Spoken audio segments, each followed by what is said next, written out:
Hello everybody, my name is Aceface and welcome back to the T0 to T6 Abyss series. We're here farming away in the T4 Firestorm. Let's get the Scorch going on and start engaging these Scyllas here. I always like finding the Scyllas because they're a little bit easier than, or less time required to do in this Charybdis Tyrannus wave compared to the ones with Ephials. Ephials always takes a little bit longer to take care of. Okay, good. We'll go closer to the Bide out of cash and try to make our way to Charybdis. That's annoying. Look at that, 2 team automatic suppressors. Recall those drones, please. They're going to all get shattered straight away. Let's go there. You know, possibly we can just deploy some of these drones on the Charybdis just to get some extra supplementary DPS. Deploy them quickly so that they get out of the range of the team automatic suppressor, please. Conflagration. And we just want to get as close to Charybdis as possible, basically. All entanglers need to be destroyed fast. No, I do not want the drones to attack that Scylla. Oh, we need to get closer, that's the reason. Because our Zealot is a slow boy. Come on now. Let's get a little bit closer to Charybdis. I want the drones to be able to chip away at Charybdis. It's always nice to get in that little extra DPS from the drones on the Charybdis. Good. Oh no, that Acolyte died. Just lost an Acolyte. Unfortunate. It's those annoying drifter cruisers causing so much problems. You know, we have a really big amount of buffer here in the T4 Firestorm because we have so good resists, and then you combine that with us having actually really good like armor buffer because of the Firestorm. We get a solid tank here. Oh no, another one that got taken out. These drifter cruisers really hate my drones. Let's go and get a Scorch going on. Actually no, we can just go for these drifter cruisers. It seems like the drones anyway are getting annihilated by them. Could be good. Better to have the drones go for this extraction node, I think. I just hope they don't go past those deep automatic suppressors again, which is a high risk for that.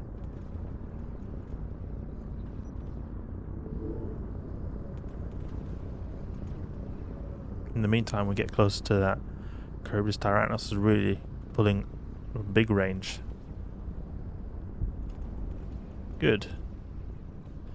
The drones were able to securely destroy the extraction node without taking big losses.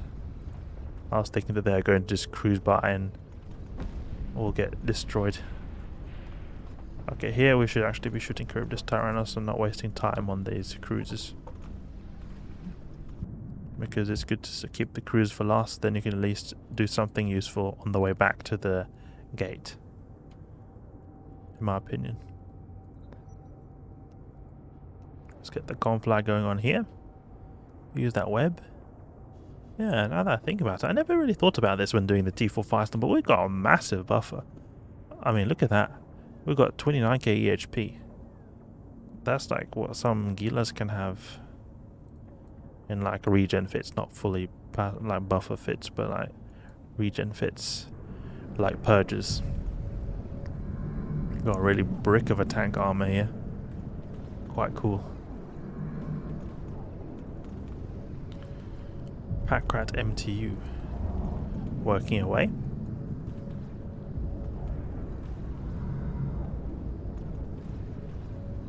So let's see how much armor we repair. 800, 600. That is a little bit over 1/10 of the armor here. Usually it would repair a really big chunk because when you're not in the Firestorm you have a little bit less armor HP. Here the armor cycles are going to be a lot smaller. The armor repair rate doesn't scale, but it's the same. It's just the total HP here that becomes a bit bigger. Okay, let's go to the Packrat MTU. Fast. We need to go fast. Don't want to waste time here because you can waste a lot of time traveling around the abyss when you don't want to. What is the time now? It's just 5.5 minutes, so we want to get fast. Actually, this is really slow. It's not good that we're going so slow. Oh, that's the reason, because I was getting webbed. That's annoying. That's silly of me. That was so silly of me that I was keeping that web alive. Nah, it's so much quicker. Oh no, I'm going to be wasting time here. Soon 6 minutes even. It's really annoying with Charybdis. It's so hard, I find, to get to Charybdis, especially when you get webbed. An improvement here is that I should have focused on the webbers early and not left them. I was a bit hesitant with destroying the cruisers even to begin with, and then I left webbers left. That was not a good idea.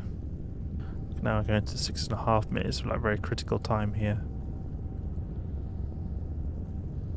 So we're going to have to be quick in the next waves. Let's open this up. Good, 28 minutes. Oh, that's very good loot.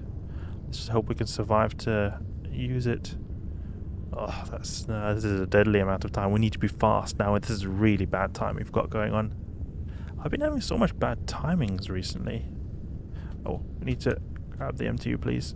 Thank you. I could have lost 40 million there by forgetting that MTU. Just getting worried about the time here, forgetting about the importance of the MTU. Okay, Kikimora waves, they're usually pretty quick. Let's get close to them. Blast them with Conflag. And Ghosts can be good to take out first. See if we can do that. A long range. If it's possible. Maybe we can deploy some drones to help a little bit here. Come on, take him out. Take that Kiki out, please. Can we web? Come on now, web. Just out of range for web. I want that web. They're smart, these guys. They're keeping it just outside our web range. Now for this one. These guys can output a ton of DPS, but I think we've got plenty of tank to be able to resist them. We just don't want to let them spool up too much. Good, there's all these tanglers here I want to take out as well. Now for this one here.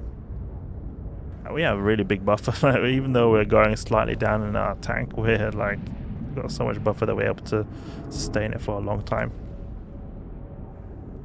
This looks good. The tank looks like it's stabilizing a lot here. Now for this tangling Kiki, please. Thank you. Oh no, we lost drones. Go for that extraction node, please. And then we'll recall them very soon. Now for this one here. And then I'll recall the drones. Actually have the drones go for that bite out of cash. That's a lot of damage we're actually taking now then. They must have spooled up to max, that's why. But this way was a lot quicker. That's good here. Seems like this is going a lot smoother now. Raging Electrical contributed a lot to that value of the loot as well, so that's good to see. Always like those electrical filaments. Juicy. Not so juicy to run, but very juicy to acquire.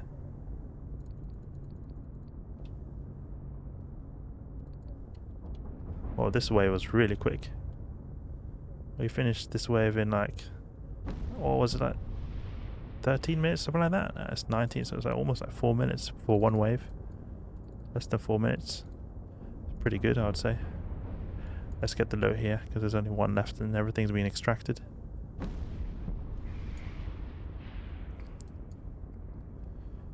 Anything decent? Yeah, another Raging Electrical, perfect. Let's go next wave. With 8 minutes to spare, almost 9 minutes. That's really great. Abyssal loot, 45 million, whoa. That's nice. I'm happy about that for the T for Firestorm. Let's go here. We've got Vedmak room, full Vedmak room. Okay, this is a high risk wave because these guys can newt us out hard. So we're going to want to get the drones involved very soon. Not straight away, but very soon. Actually, we can do it now. We can just try to snipe one of these Damavix on the way here. See if we can do that. Just before the Vedmak's able to get in range. Good. Okay, now if we go to this starver here. And I want to take him out fast. And then we'll make our way towards the Bioadaptive Cache. We can actually split up the drones a little bit. And even harvest some of these extraction nodes, because I think we've got the time to spare. This is a bit of a dangerous wave, so we just need to also be a little bit careful as well at the same time. Great, now that guy is taken out, now to take out these starving Damaviks here. Because I think the tank is fine, it's just the capacitor, the neuting that can be a little bit problematic here. Great, now for this one here. Good, now everything's been destroyed. We can go towards the origin conduit and have the M2 be placed down there even. I'll recall the drones, taking a bit of damage there. That guy almost died. Look at his structure, 20% structure left. Now I can just deploy this Packrat M2. Great. And now I can just chill here. Wait for all the loot to just float into our palms. A little bit hard to web them because they're keeping it a little bit of range here. I think they'll somewhat cruise by. I think they'll just cruise by ever so slightly and then we can just grab them with the web. But I'm going to stay here close to the M2. Maybe it could be good to approach them. Doesn't really make much of a difference actually, because we anyway have to wait on the loot to be scooped in. And we're still able to actually get some good hits, so it's alright. No panic here. Second extraction node in. 2 more to go. I like to wait until all of them have come in just to give a bit more excitement factor. Then you can get that really big loot. A haul.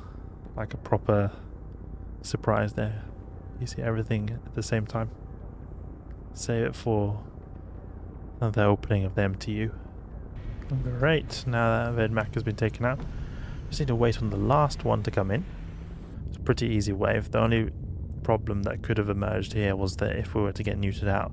I did see that our capacitor was getting quite low at some points, and they could have been more neuting NPCs, but we could have possibly mitigated that by consuming boosters and cycling an armor repair as well.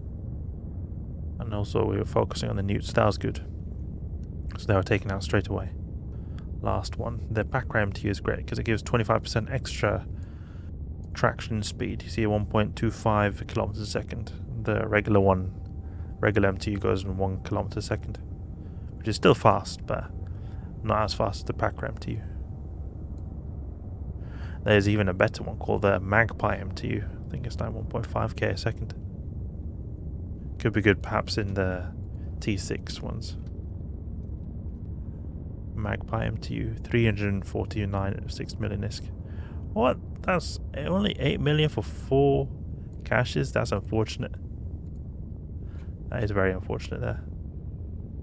1.5k a second, yeah, exactly. That could be something for the future, maybe one day when we get to T6. Until then, hope you guys enjoyed the video. That was another T4 Firestorm. It seems to be really solid actually, this fit. I'm really impressed with the Zealot. A lot more solid than I thought. The only thing I need to just be a little bit careful in the case of newts, which we saw here that capacitor could get a little bit low when we had heavy newt pressure, but nothing it couldn't seem to handle.